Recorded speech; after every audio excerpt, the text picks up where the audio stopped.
नमस्कार मित्रांनो, या बैलगाडा क्षेत्रातील द्वादशम हिंद केसरी बकासूर आता तब्येत कशी आहे? तब्येत मोहिल शेट यांनी सांगितलं आहे व्यवस्थितपणे आहे. तो मैदानामध्ये एका महिन्यानंतरनं सांगितलं आहे की काढूया, म्हणजे आता कोणत्या मैदानामध्ये दिसू शकेल आपल्याला बकासूर. आता आज तारीख आहे 14 का 15 आहे. आपल्याला हा महिना पूर्ण बकासूर दिसणार नाही आहे, कारण की आपल्या या नंदीला, आपल्या बकासूरला बघितलं तुम्ही, काय पोटामध्ये तार सापडले होते, खडे सापडले होते लोखंडाचे, आणि त्याच्यामुळे बकासूरचा जो पळ आहे तो कमी आलेला होता. तो निदर्शनास केव्हा आला ते तुम्हाला मी कालच सांगितले, सांगायची परत काय रिपीट गरज नाही आहे. तुम्हाला माहिती आहे बकासूर अचानकपणे सगळ्या महाराष्ट्राला वाटली गेला, अचानक हा एवढा मोठा टॉपचा नंदी, ज्याला देव असं म्हटलं जातं आणि आहेच, हा एकदम स्पीड कमी कसं काय झालं त्याचं. बघा आपल्याला एवढा त्रास होतो, आपल्या जरी थोडंसं पोटात दुखायला लागलं तर आपण किती त्रास, आपण वेदना सहन करतो. शेवटी डॉक्टरकडे जातो, डॉक्टरांचा सल्ला घेतो, डॉक्टर इंजेक्शन देतात, गोळ्या देतात, त्याच्यामुळे मग ट्रीटमेंट केली की आपण बरेच होतो. परंतु बकासूरला किती दिवस झाला असेल, ज्या वेळेस बकासूरचा पराभव झाला आहे त्यावेळेस आपण समजतो की नंदी असा शेजारचा पळाला नव्हता. बकासूरच्या अंगावरती गाडी झोपली, बकासूर थोडासा आता आरामाची गरज आहे, परंतु नाही आहे तो या बैलगाडा क्षेत्रामध्ये. मी तुम्हाला मागेच मुलाखत सांगितलेली होती, टाकलेली होती विपुल ड्रायव्हर यांची. त्यांनी सांगितलं की तो काय या बैलगाडा क्षेत्रातील किती दाट पळतो या बैलगाडा क्षेत्रामध्ये तुम्हाला माहितीच आहे, त्यांनी सांगितलेलं आहे. सलग मी त्यांना प्रश्न विचारला, सलग 4 दिवस म्हणलं तरी तो पळू शकतो, 3 फेरे, 3, 6, 12 फेरेसुद्धा पळू शकतो तो 4 दिवसामध्ये. असा हा नंदी या बैलगाडा क्षेत्रातील देव बकासूर या महिन्यामध्ये तुम्हाला नाही दिसणार. आता कोणत्या मैदानामध्ये दिसेल तुम्हाला?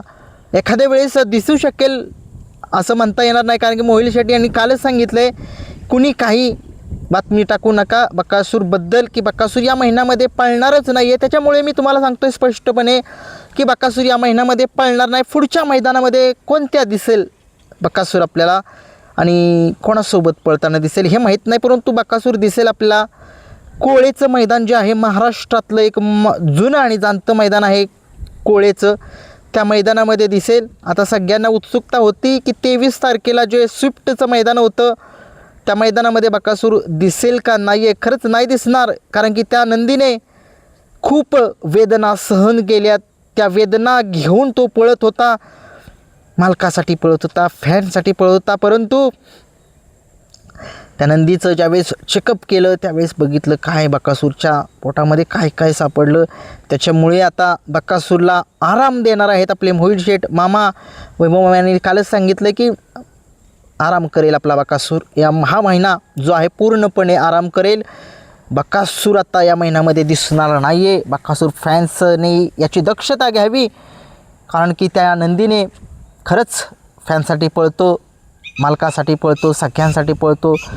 परंतु आपणही समजून घेतलं पाहिजे की त्या नंदीला किती त्रास झाला आहे आपल्या बकासूरला. त्याच्यामुळे आता सगळ्यांना एकच विनंती, अपडेट येईलच, अपडेट देतील मोहिल शेट्टी, अपडेट देतील, आपल्याला माहिती देतील बकासूरबद्दल. त्यांचा चॅनल आहे, सांगतील आपल्याला ते. परंतु बकासूर आता इथून पुढे टॉपच्या पैऱ्यात पळो किंवा 2 नंबरच्या पैऱ्यामध्ये पळो, त्याचा जो फॉर्म आहे तो परत आलेला आहे, येईल, 100% येईल. कारण की त्या सगळ्या महाराष्ट्राला माहीत आहे 2 नंबरचे नंदी जर उजेडात आणतो तर हा बकासूर आणि मथुर घरणीकेकरांचा राजासुद्धा विसरू नका. यानेसुद्धा 2 नंबरचे नंदी उजेडामध्ये आणले. त्या तिघांनी खूप मोठा इतिहास करून ठेवला आहे आत्ता या बैलगाडा शर्यत क्षेत्रामध्ये. भारतसुद्धा आहे, भारतनेसुद्धा त्याचा काळ गाजवलेला आहे, सुंदरनेसुद्धा काळ गाजवलेला आहे, रायफल 81 आणेसुद्धा काळ गाजवलेला आहे, सारजासुद्धा गाजवते, सगळे आपलेच नंदी आहेत. परंतु या बैलगाडा क्षेत्रामधील आत्ता सध्या महाराष्ट्रातला लाडका बकासूर आहे, आणि त्याला ज्यावेळेस दुखापत झाली तुम्ही बघितलं काल, तो आरामावरती आहे. 1 महिन्यामध्ये दिसणार नाही आहे. अपडेट मिळालं तर नक्कीच सांगू. पुढच्या मैदानामध्ये आपल्याला कोळेचं मैदान होईल, महाराष्ट्र केसरीचं जुनं मैदान, त्या मैदानामध्ये कदाचित दिसेल. त्याच्याबद्दल अपडेट मी तुम्हाला देऊन असं मला वाटते. हा महिना पूर्णपणे रेस्ट करणार आहे आपला बकासूर. व्हिडिओ आवडला लाईक शेअर सबस्क्राईब करा. धन्यवाद.